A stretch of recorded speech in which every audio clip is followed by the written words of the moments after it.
दोस्तों आदाब, एक बार फिर हमारे इस प्रोग्राम में आपकी बहुत बहुत खुशामदीद। आज है 5 अगस्त 2026 और आज की सुर्खियां ये रही। स्ट्रेट ऑफ होर्मुज में समझौते की आहट, मगर रास्ता खुलने पर अब भी सवालों का पहरा पड़ा है। फलस्तीन के फैसले के साथ ईरान खड़ा तो रूस ने यूरोप को चेतावनी का आईना दिखाया है। लेबनान में धमाकों से इजरायली फौज को झटका, कलंदिया में फिर जुल्म का मंजर सामने आया है। मिडिल ईस्ट से यूरोप तक सियासत की आग भड़की, हर मोर्चे पर नया तूफान छाया है। तो आखिर मिडिल ईस्ट कौन सी करवट ले रहा है, आइए जानते हैं इस रिपोर्ट में। मैं हूं रियाज अहमद और आप देख रहे हैं हमारा खास शो बातें दुनिया की। वीडियो में आगे बढ़ने से पहले मैं आपको बताना चाहूंगा कि मेरे 900 से ज्यादा सब्सक्राइबर हो चुके। जिन लोगों ने चैनल को सब्सक्राइब किया उनका बहुत बहुत शुक्रिया। मेरी दुआएं उन सभी लोगों के साथ। दोस्तों, स्ट्रेट ऑफ होर्मुज को लेकर ईरान और ओमान के बीच जारी बातचीत से जुड़ी एक नई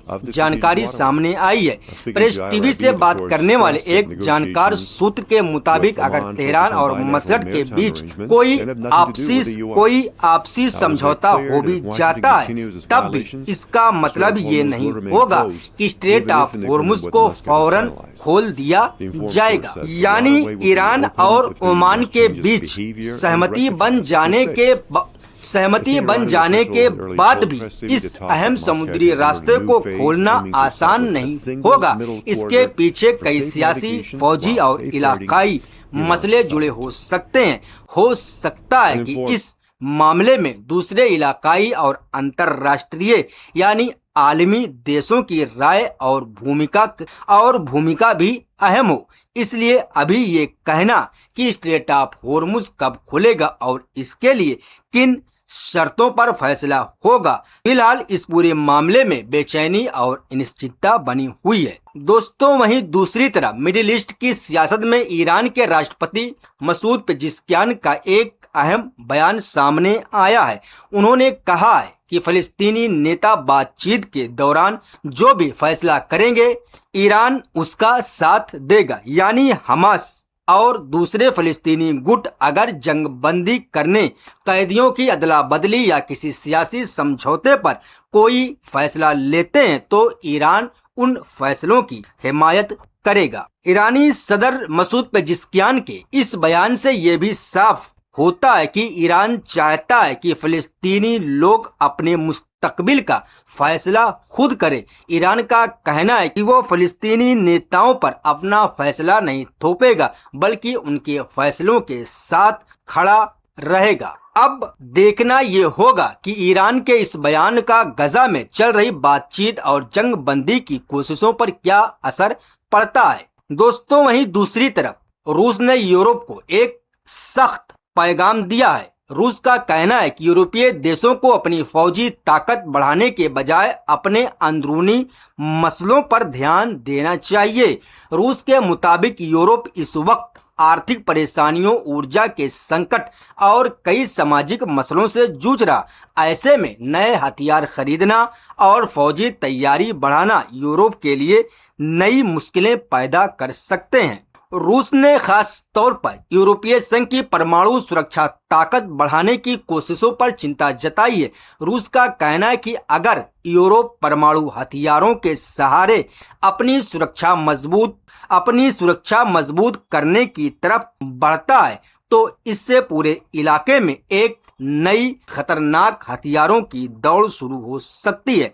रूस का मानना है कि यूरोप को जंग और हथियारों की तैयारी के बजाय अपनी अर्थव्यवस्था, बिजली और ऊर्जा की परेशानी, महंगाई और लोगों से जुड़े मसलों को हल करना चाहिए। लेकिन दूसरी तरफ यूरोपीय देशों का कहना है कि पिछले कुछ वर्षों में उनकी सुरक्षा को लेकर हालात बदल गए हैं। इसलिए वे अपनी फौजी तैयारी और सुरक्षा व्यवस्था को मजबूत करना जरूरी मानते हैं।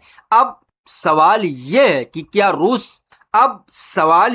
कि क्या यूरोप रूस की इस चेतावनी को गंभीरता से लेगा या फिर अपनी फौज और परमाणु सुरक्षा की तैयारी में आगे बढ़ता रहेगा। दोस्तों, वहीं दूसरी तरफ दक्षिण लेबनान में इजरायली फौज को बड़ा नुकसान होने की खबर सामने आई। इजरायली मीडिया के मुताबिक 55वीं ब्रिगेड के 2 सैनिक मारे गए जबकि 7 दूसरे सैनिक घायल हुए हैं। रिपोर्ट के मुताबिक ये हादसा उस वक्त हुआ जब विस्फोटक सामान से भरी एक इमारत के अंदर आईईडी में जोरदार धमाका हो गया। धमाके के बाद कई सैनिक घायल हुए जिनमें कुछ की हालत गंभीर बताई जा रही है। इससे पहले इजरायली मीडिया ने सिर्फ इतना बताया था कि दक्षिण लेबनान में एक बड़ी सुरक्षा घटना हुई है और कई घायलों को इजराइल के अस्पतालों में पहुंचाया गया है।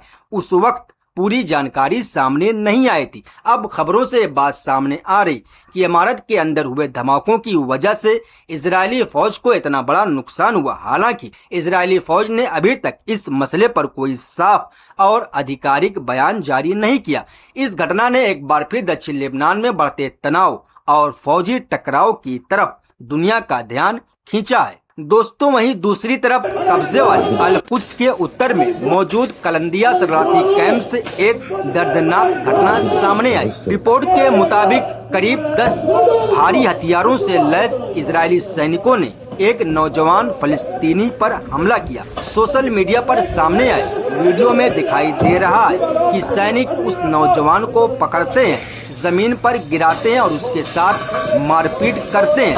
उस दौरान आसपास मौजूद लोग चीखते हैं और उसे बचाने की कोशिश करते दिखाई देते हैं, लेकिन सैनिक उनकी बात नहीं सुनते। फिलिस्तीनी सूत्रों का कहना है कि इस मारपीट में नौजवान बुरी तरह घायल हो गए। हालांकि इजरायली फौज ने अभी तक इस घटना पर कोई बयान नहीं दिया। ये घटना ऐसे वक्त सामने आई जब कब्जे वाले वेस्ट बैंक में इजरायली फौज के छापों और फलस्तीनी लोगों के साथ कथित ज्यादतियों की खबर लगातार सामने आती रही है।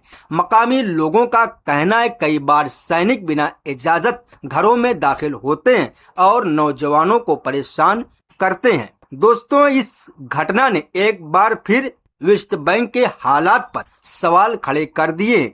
अब देखना ये होगा कि इस मामले पर अंतर्राष्ट्रीय यानी आलमी संगठन और दुनिया के बड़े देशों की तरफ से क्या प्रतिक्रिया आती है। दोस्तों, खाड़ी की धरती पर पिछले कई महीनों से जंग, मिसाइल, ड्रोन और कूटनीति का खेल चल रहा है। उसने एक बहुत बड़ा सवाल खड़ा कर दिया। क्या खाड़ी के देश अब अमेरिका की सुरक्षा गारंटी पर पहले की तरह भरोसा कर सकते हैं? क्या अमेरिका के आधुनिक हथियार और मिसाइल डिफेंस सिस्टम खाड़ी को हर खतरे से बचाने के लिए काफी हैं?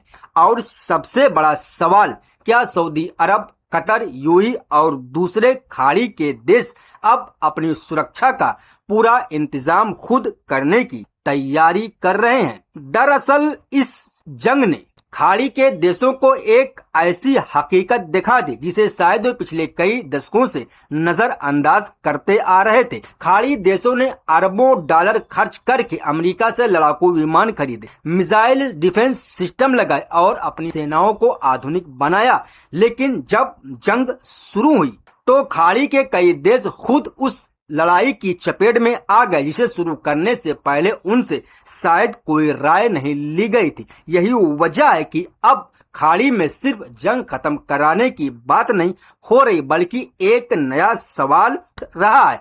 आखिर खाड़ी की सुरक्षा का फैसला कौन करेगा, अमेरिका, यूरोप या खाड़ी के देश? दोस्तों, 28 फरवरी खाड़ी के लिए एक बड़ी परीक्षा बनकर सामने आई। ईरान की तरफ से मिसाइल और ड्रोन हमले हुए। खाड़ी के एयर डिफेंस सिस्टम ने बड़ी संख्या में इन हमलों को रोक दिया। इसका मतलब ये था कि खाड़ी की सुरक्षा व्यवस्था पूरी तरह नाकाम नहीं हुई, लेकिन असली खतरा सिर्फ सैन्य ठिकानों पर नहीं था। रिपोर्ट के मुताबिक कतर में ईरानी हमलों का बड़ा हिस्सा आम नागरिकों से जुड़े ठिकानों की तरफ था।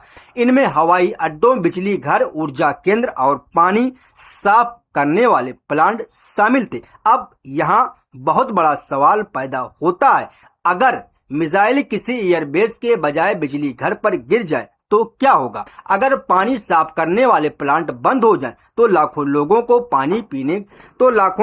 पीने के लिए पानी कहां से मिलेगा? अगर तेल और गैस के ठिकाने निशाने पर आ जाएं तो सिर्फ खाड़ी ही नहीं बल्कि पूरी दुनिया की अर्थव्यवस्था पर क्या असर पड़ेगा, यही वो खतरा है जिसने खाड़ी देशों को सोचने पर मजबूर कर दिया। क्योंकि जंग अब सिर्फ सैनिकों और सैन्य ठिकानों तक सीमित नहीं रही। अब बिजली, पानी, तेल, गैस, बंदरगाह और समुद्री रास्ते भी इस जंग का हिस्सा बन रहे हैं। दोस्तों, जंग के दौरान खाड़ी देशों ने ईरान के खिलाफ सीधे जंग का रास्ता नहीं चुना। कुछ लोगों ने इसे कमजोरी बताया, कुछ लोगों ने कहा कि खाड़ी देश दबाव में आ गए। लेकिन इस एनालिसिस में एक अलग बात कही गई। क्या हर बार जवाब में हमला करना ही ताकत की निशानी होती है, या कभी कभी मजबूत सुरक्षा के साथ खुद को जंग से दूर रखना ज्यादा बड़ी रणनीति होती है? खाड़ी देशों ने न तो ईरान के सामने पूरी तरह झुकने का रास्ता चुना और न ही जंग को और बड़ा करने की कोशिश की। उन्होंने अपनी सुरक्षा भी बनाए रखी और बातचीत के रास्ते भी खुले रखे। यानी खाड़ी की ये नीति शायद कमजोरी नहीं बल्कि एक सोची समझी रणनीति थी। लेकिन इसके बावजूद एक बड़ी कमी सामने आ गई। खाड़ी के या डिफेंस सिस्टम ने मिसाइलों को काफी हद तक रोक दिया, लेकिन खाड़ी के पास ऐसा कोई मजबूत साझा सिस्टम नहीं था जो स्ट्रेट ऑफ हॉर्मुज बंद होने जैसी बड़ी समस्या का जवाब दे सके। और यहीं से शुरू होती है खाड़ी की नई सुरक्षा नीति। अब सिर्फ सुरक्षा की छतरी नहीं, पूरा सुरक्षा तंत्र चाहिए। पिछले लगभग 50 सालों से खाड़ी की सुरक्षा का बड़ा हिस्सा अमेरिका पर टिका है। अमेरिका हथियार देता रहा, अमेरिका खुफिया जानकारी देता रहा, अमेरिका के युद्धपोत और सैन्य ठिकाने खाड़ी में मौजूद हैं। लेकिन इस जंग ने खाड़ी देशों को ये सोचने पर मजबूर कर दिया कि अगर किसी बड़े फैसले का नियंत्रण अमेरिका के हाथ में हो और उसका असर खाड़ी को भुगतना पड़े, तो क्या सिर्फ अमेरिका सुरक्षा गारंटी काफी है?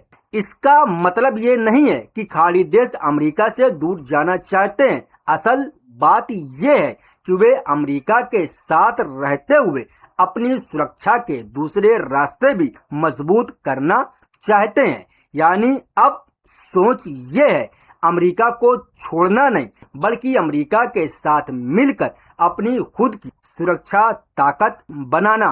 अब सवाल यह है कि खाड़ी की नई सुरक्षा योजना क्या हो सकती है? इस आर्टिकल के मुताबिक खाड़ी की नई सुरक्षा व्यवस्था 4 बड़े हिस्सों पर खड़ी हो सकती है। पहला हिस्सा अमेरिका और यूरोप की सैन्य मदद। दूसरा हिस्सा खाड़ी सहयोग परिषद यानी जीसीसी के देशों की साझा सुरक्षा। तीसरा हिस्सा मिस्र, तुर्की और पाकिस्तान जैसे बड़े क्षेत्रीय देशों के साथ साझेदारी। और चौथा हिस्सा अपने हथियार और रक्षा उद्योग को मजबूत करना। अब सवाल ये है कि इन 4 हिस्सों की जरूरत क्यों है? अमेरिका के पास आधुनिक हथियार, मिसाइल, डिफेंस, खुफिया जानकारी और बड़े सैन्य सिस्टम है। खाड़ी देश अभी इन सब की जगह खुद नहीं ले सकते। यूरोप समुद्री सुरक्षा, सैन्य ट्रेनिंग और महत्वपूर्ण ठिकानों की सुरक्षा में मदद कर सकता है। जीसीसी के देश मिलकर एयर डिफेंस, मिसाइल चेतावनी, समुद्री निगरानी और साइबर सुरक्षा को मजबूत कर सकते हैं, जबकि पाकिस्तान, तुर्की और मिस्र खाड़ी को सैन्य ताकत और रणनीतिक गहराई दे सकते हैं। यानी खाड़ी अब एक ऐसे सुरक्षा ढांचे की तरफ बढ़ना चाहता है जिसमें कई देश मिलकर काम करें और किसी एक देश पर निर्भरता कम और किसी एक देश पर पूरी निर्भरता न हो। दोस्तों, इस आर्टिकल में एक नए क्षेत्रीय समूह का जिक्र किया गया जिसे R4 कहा गया। इसमें सऊदी अरब, मिस्र, तुर्की और पाकिस्तान शामिल है। अब सवाल है, क्या ये एक नया सैन्य गठबंधन बनने जा रहा है? फिलहाल ऐसा कहना जल्दबाजी होगी।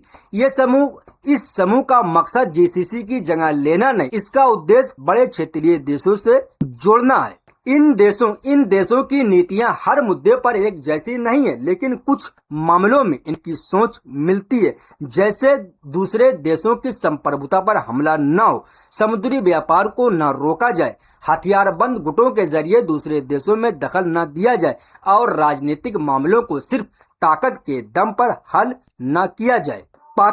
पाकिस्तान की भूमिका इसलिए भी अहम मानी जा रही क्योंकि उसके पास बड़ी सेना, सैन्य अनुभव और क्षेत्रीय प्रभाव है। लेकिन यहाँ एक सवाल है, क्या पाकिस्तान खाड़ी की सुरक्षा में सिर्फ बातचीत कराने वाला देश बनेगा या मुस्तकबिल में उसकी सैन्य भूमिका भी बढ़ सकती है? दोस्तों, कुल मिलाकर अब खाड़ी अपनी शर्तों पर सुरक्षा बनाने की कोशिश कर रहा है और यही इस पूरे बदलाव का सबसे बड़ा सवाल भी है कि क्या खाड़ी आने वाले दिनों में सिर्फ दुनिया की ऊर्जा का मरकज बना रहेगा या फिर वो अपनी सुरक्षा और क्षेत्रीय राजनीति का भी नया केंद्र बनाएगा। इस सवाल का जवाब आने वाले महीनों में मिलेगा, लेकिन इतना जरूर है, खाड़ी की सुरक्षा का पुराना दौर बदल रहा है और एक नया सुरक्षा नक्शा धीरे धीरे तैयार हो रहा है। अभी के लिए बस इतना ही, मिलता है। अल्लाह हाफिज।